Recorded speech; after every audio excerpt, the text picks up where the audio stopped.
Bonjour à tous, bienvenue à notre méditation quotidienne. Eh bien, nous arrivons vers la fin du psaume 63, un psaume qui, dans ma traduction biblique, qui est la français courant, la traduction, la version français courante, a intitulé ce psaume « Ta bonté vaut mieux que la vie ».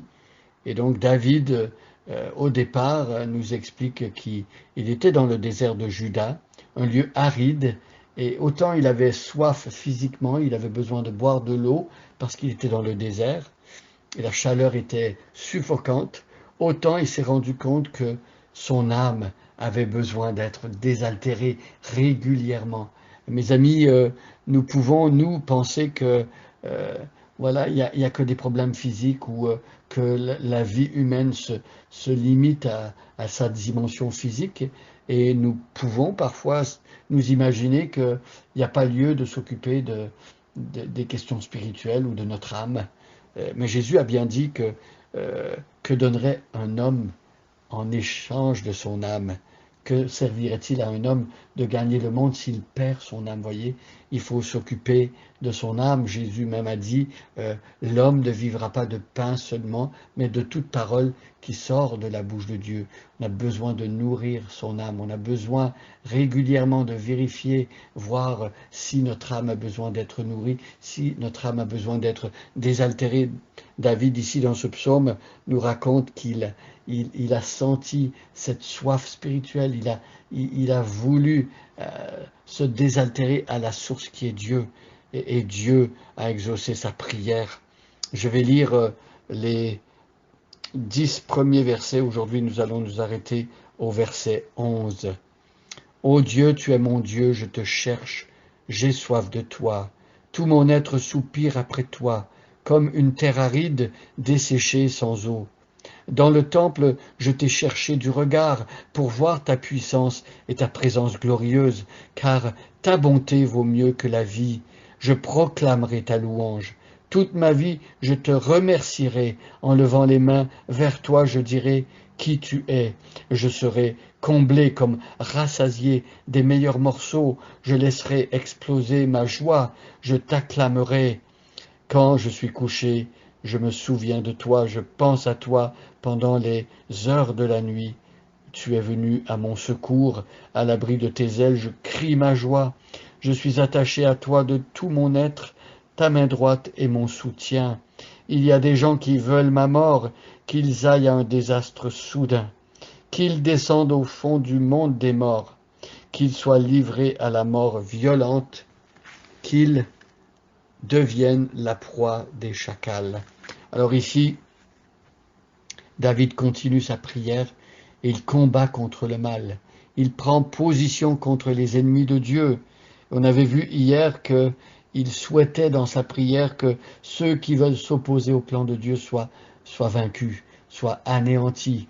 Eh bien, cette attitude de cœur ressemble à celle du croyant qui prie le Notre Père. Quand on demande que ta volonté soit faite sur la terre comme au ciel, eh bien, indirectement, nous demandons aussi que que les ennemis de Dieu soient vaincus. Eh bien, c'est ce qui se passe ici.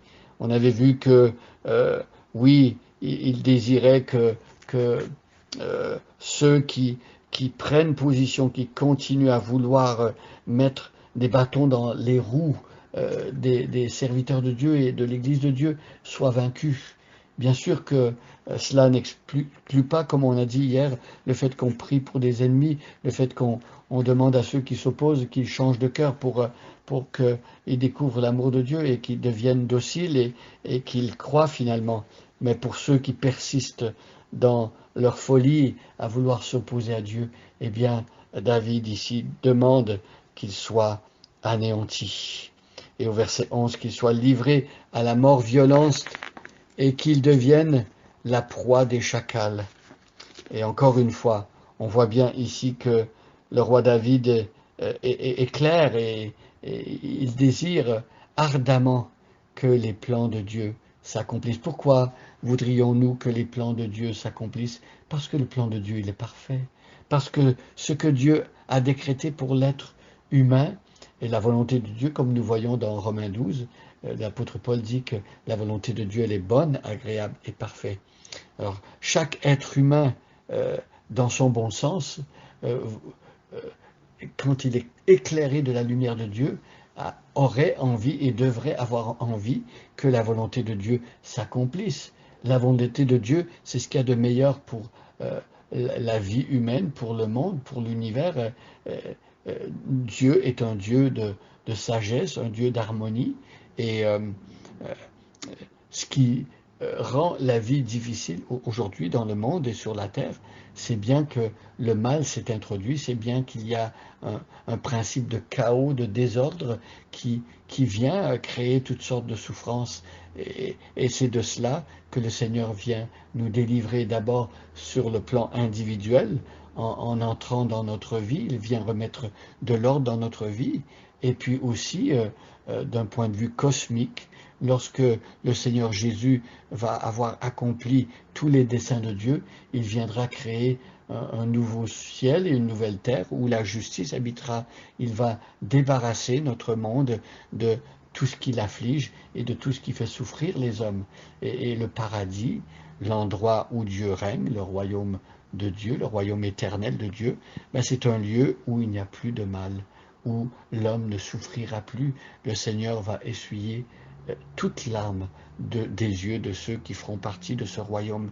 Et ce royaume, il est accessible et il nous est donné par Jésus-Christ. Jésus est le roi qui vient établir le royaume de Dieu. C'est lui le roi des rois, le Seigneur des seigneurs.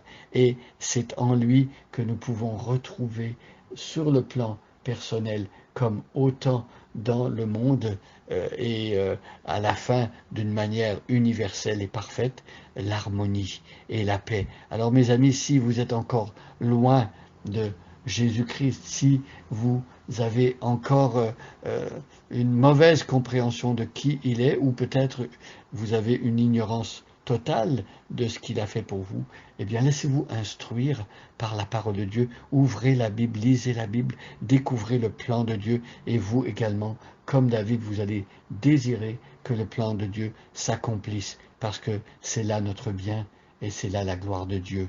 Bonne journée à chacun et à chacune, et soyez bénis.